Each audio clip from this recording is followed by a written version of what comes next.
Hello once again, audiences. Dan here, aka Force Sky, and another video on A4 Sky Dork. Here we go. It's my third take.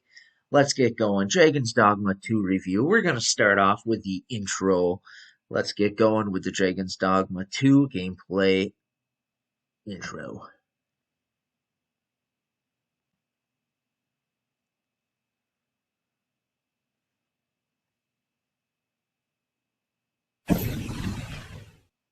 And whew, there we go. Ooh, that flame just brought all that smoke with it. Whew. So this is for the review. I'm going to shrink myself. Actually, I'm going to make myself invisible. You just hear the audio of me talking while we have gameplay footage going through that I handpicked for this whole video. So here we go. We're going to do our review, and I'm going to disappear on the camera, but you'll still hear me talking. All right, so we're going to go in with the review. We're going to start with the 4 beginning classes. So there's the Thief, Mage, Fighter, and Archer to choose from. And the reason I read those in that order also is because it's from best to worst, from multiple opinions. As I said, opinions. So no one has covered the stat gains of each class. So I'm actually going to do that. That will be my project for the Dragon's Dogma 2 game. I'm going to get from level 1 to level 10, the talk with the DLC, or not DLC, but the update. You're able to create a second character. So each one of those characters, I could get up to level 10, write all the information for each level gain, and then just make an estimate based on that for how the characters progress and who has the best overall stats. So many of the different opinions on the classes. That's what it is. I could only find opinions. Nothing was set in stone as what I want to do show to show the stats and everything for what class, or not class but vocation, is actually the best of the 4 starting ones. That is a big project. It's going to take me a while, but I'm willing to do it. I want to try and be the first if someone else hasn't already done it. If not, maybe I'll be the second or third. That'll be good enough. So, enough of that. Let's get going now. We're going to talk about the Dragon's Plague. The Dragon's Plague. I recently just learned about this week. I didn't even know anything about it when I spent Friday, Saturday, and Sunday playing the game to get gameplay footage. I didn't know anything about it. It's actually like 4 days ago. Like 5 days after I started playing the game and I got the game and was playing it, I learned of the Dragon's Play. So this. I don't have any footage. I will eventually cover it in another video. But for this review, I'm going to describe it. So it's pretty much a virus for pawns that turns them into a shadow dragon. So they're going to start being moody. They're going to start acting different than what they do. One of the ways to tell that they have this is at nighttime, their eyes will glow. So I did do a couple videos, or I did a video after I found out about this where while I was playing, I made sure to check while I was in a cave in the darkness, made sure to check all 3 of the pawns traveling with me's eyes because I was freaking out. And you don't want to know why I was freaking out?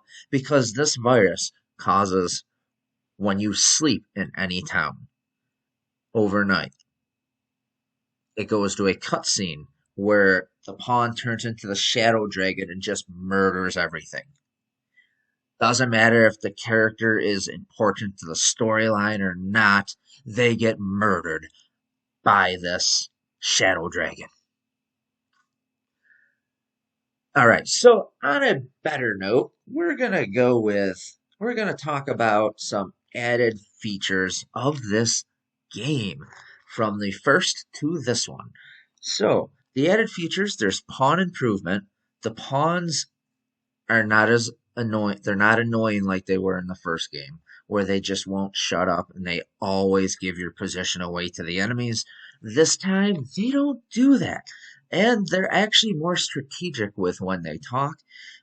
They banter amongst themselves too. The pawns back and forth, like, hey, pay attention to what you're doing. You gotta follow the arisen.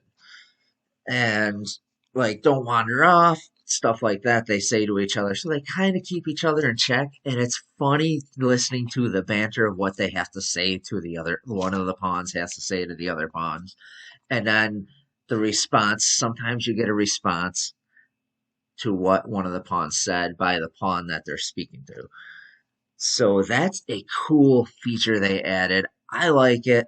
It's a lot of fun just listening to everything. The improvement with how the pawns run in general. They're way more useful. The stuff they say is more useful. All around, great job on improving them. We have max level rumors now of level 999. So there was an article I was reading. I wish I should have written down the name of the author of the article, but it was discussing how someone searched in the pawn search. You could choose the level, what level up to, and 999 was the max level you could choose up to. I don't remember if in the first one it had that feature or not, if you could search up to that level. The max level in the first game was level 200, but just imagine if this game allows level 999. You're going to be unstoppable. Nothing's going to be able to touch you. The DLC that they come out with, I'm sure they're going to come out with DLC. You're going to be able to just toss everything aside. Like, you're going to slap it and it's going to, all the monsters are going to be totaled. They're going to be annihilated. Turn into ash, as to say. And now, so one of the other features too is the time passing for quests compared to the progressing story in the first game. By that I mean, so in this game now with the days and nights, certain quests will continue on without you. So the original game, the only way you can lose your chance to do the quests, certain quests, is if you progress the story. Well, that is not as much of a factor. It's more just a time progression in the game itself. The more time you spend off doing other quests, these other quests, or the previous quests, or your line of quests, they start to go through on their own without you. So that was interesting that they added that. I kind of like that. It makes it a little more realistic, as to say, not every, the world doesn't stop for you in this game. So I like that. Bravo. Definitely a great feature added. And also another great feature that I like is there's a difference in the day to night length. So in the first game, it seemed like the day to night would go very fast.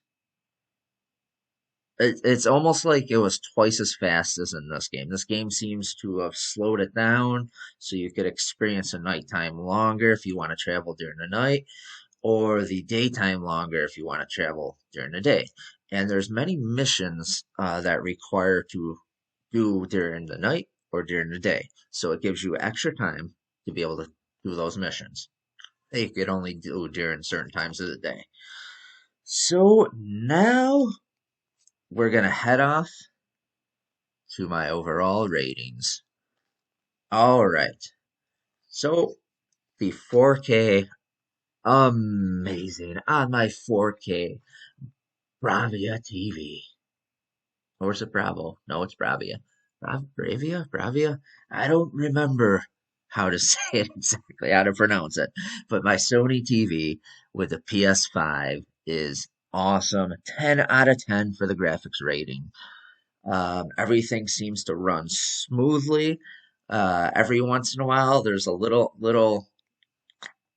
details that don't take away from the graphics, thankfully. They do not take away from it.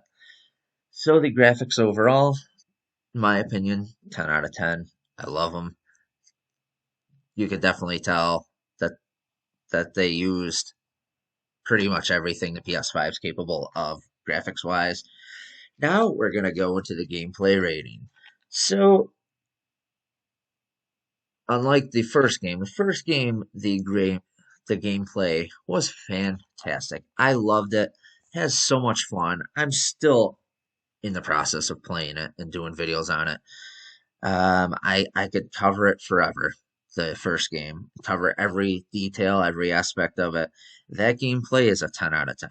So the first one is a close second to my favorite video game of all time, and rightfully so. The gameplay plays a major factor in that. So for the gameplay in this, there are some annoyances with the gameplay, but I don't want to go into too many details with that. We're just going to give it a 9 out of 10.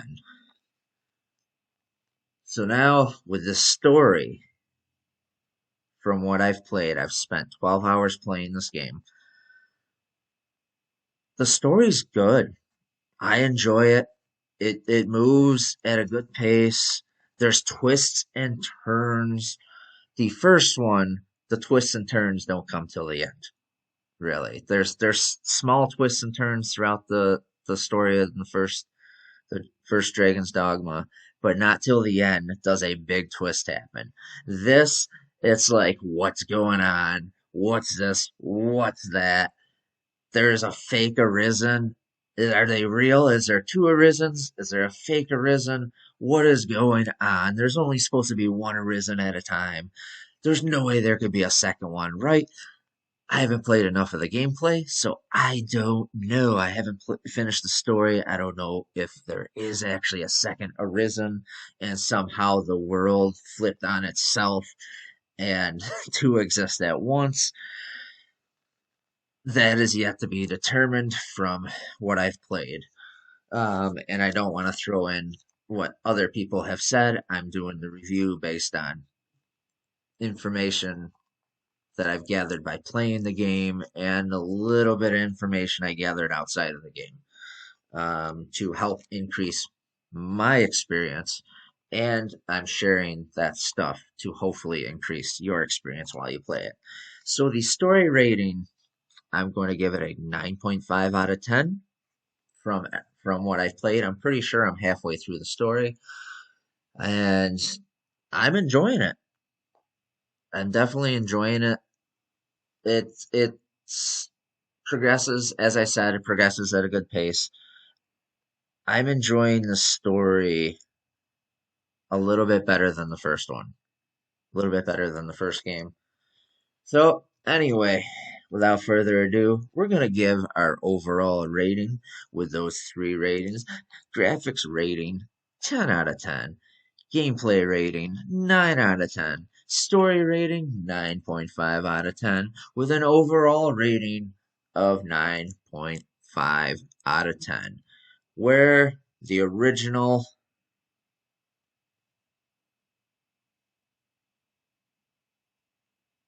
The only part that was the lowest rating with the original is a 9.5 out of 10 for the story. The gameplay is a 10 out of 10. The graphics for the time were a 10 out of 10. Just I had a way better experience with the first game. I mean, why else would I play it for 300 hours between back then and now? And here, I'm going to bring myself back up on the screen. There we go. Okay, so I'm back up on the screen.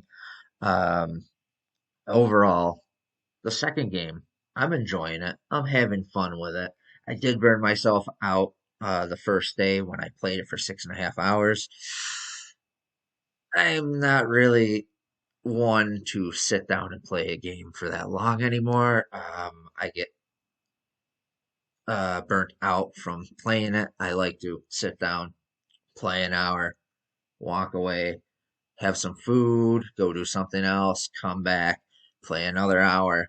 I could do it in variations, a lot like that, or in segments like that, but trying to do it all at once like I did on Friday, other than the hour break I had to have lunch, it was beyond what I enjoy doing. So I burnt myself out with it. Nothing wrong with the game. It's me, not the game. Game's great. As I said, 9.5 out of 10 altogether. Um, it's not my third favorite game. I put it as my fourth right now. So it is above the honorable mentions from my favorite video games of all time, my three favorite video games of all time video. I can put that link down in the description below. And that's all I have for this video. Just rambling on, just continuing on with just listening to myself talk pretty much at this point. Thank you so much for watching. We're 16 minutes in. Make sure to comment, like, and subscribe. I hope you enjoyed this review. I have not done a video game review in a long time. And actually next month's big video, I'm gonna show you my very first video game video I ever did.